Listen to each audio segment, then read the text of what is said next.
Hey, staff. Had a great time in Leavenworth, and the amount of time that we were able to focus on one main topic, I think, was extraordinary. And the time that we had for business was purposefully shortened. And one of the things that we didn't quite get to was talking about area vision and partnership between staff and committees. One of the things that we wanted to cover in this was the importance of partnership with committee, helping to empower them to own area vision with you. This is something we've talked about quite a bit over the last number of years, but we thought, especially with the training that Pablo led us through, there were a few times that it came up that it seems like there's a lot of weight on staff. There's a lot of trauma that's brought up, a lot of pain and feelings of isolation and loneliness that we can really empathize with staff, enter in with them, and see also that there are ways that we can do ministry that's smarter and not harder.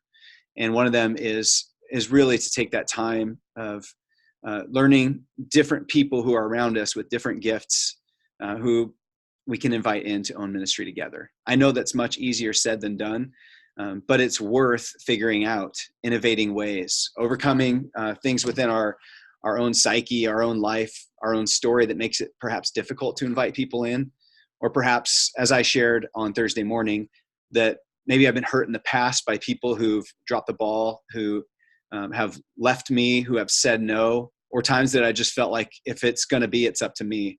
But I can remove the pain from the past, push it aside, and not assign meaning to new people and give them a chance to own ministry together. So we have used as a tool in our region an area vision document. And it's a place that we can just put the ideas and strategies that we come up with together all in one place, and have placeholders for people's names that they can look at it and see, I want to opt in to help be a part of that. So what I wanted to do was is to share a picture of one way that we've actually improved the area vision for all of us. This may seem like a simple thing, but this is what it looks like. Our area vision document. This is a blank one. We made some very simple changes to it that we wanted to share with you. And one of them was that we put the wildly important goals at the top.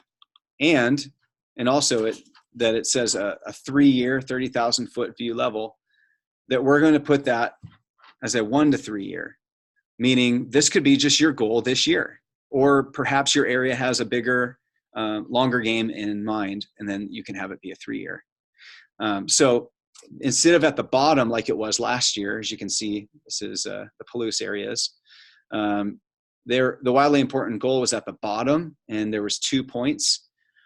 What Bill Dooley and Jim Stuck and I and Lily found in talking with areas is that in evaluations and meeting with committee chairs and staff, that there's so much going on up here in all these goals and measurements and actions, that it seemed like perhaps it became overwhelming with all these goals. And then you get to the bottom of this tool and you're like, are you kidding me? I got to come up with 2 more goals and they have to be more important than all these others.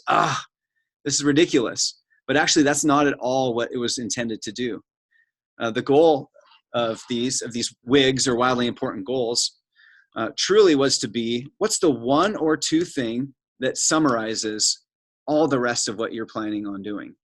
Or another way of saying it is, what are 1 or 2 goals that if you were to accomplish these, all your other goals would fall into place and actually would more likely happen if you focused on 1 or 2 things. In all the evaluations with staff and committee chairs, that's what we focused on talking about and walked away with, is what is the most important goal.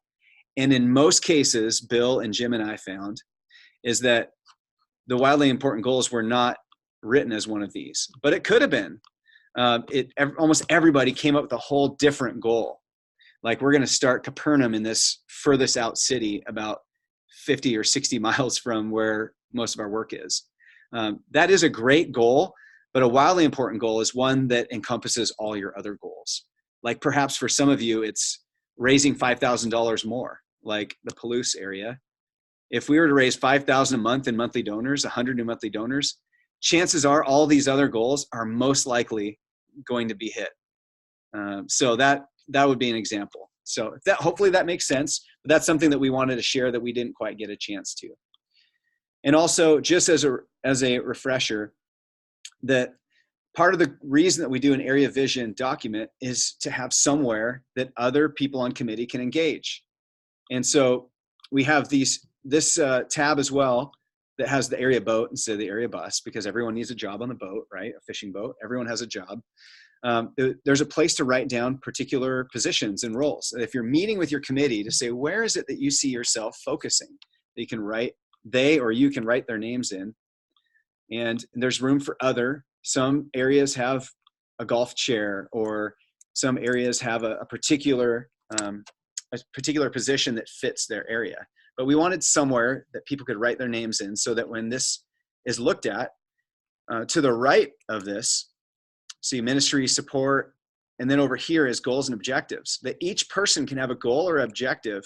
So we're not just writing someone's name down, but they're actually saying, as the camp champion that's going to guide the camp process, that we would come up with 10 area fundraisers, and perhaps that everyone would have their first deposits in by March 30th. But there'd be a goal that would go with it. Same with leader training, that we're going to have every new first-year leader go through a first-year leader training or a speaker's training. So these would all be filled in here. And then, not to miss these, a lot of areas miss this, but who are some key people to invite in their area? And even writing what their strengths are. There's actually a place that you have your Matthew 9:38 list, or your greenhouse, for committee members and adults to own ministry together. So you use this together with your committee chair and committee. And then perhaps there's a growth opportunity that can be reviewed. It may be, again, like that would summarize some of everybody else's goals, but hey, we want to make our meetings an hour and 15 minutes, and we want to share thread journals together. So perhaps there's an opportunity to grow together. So hopefully that makes sense, but that's something that we wanted to share. So thank you for listening.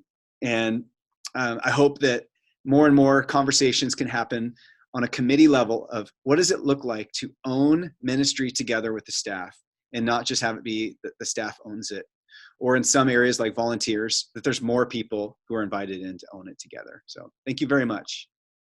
Blessings to you.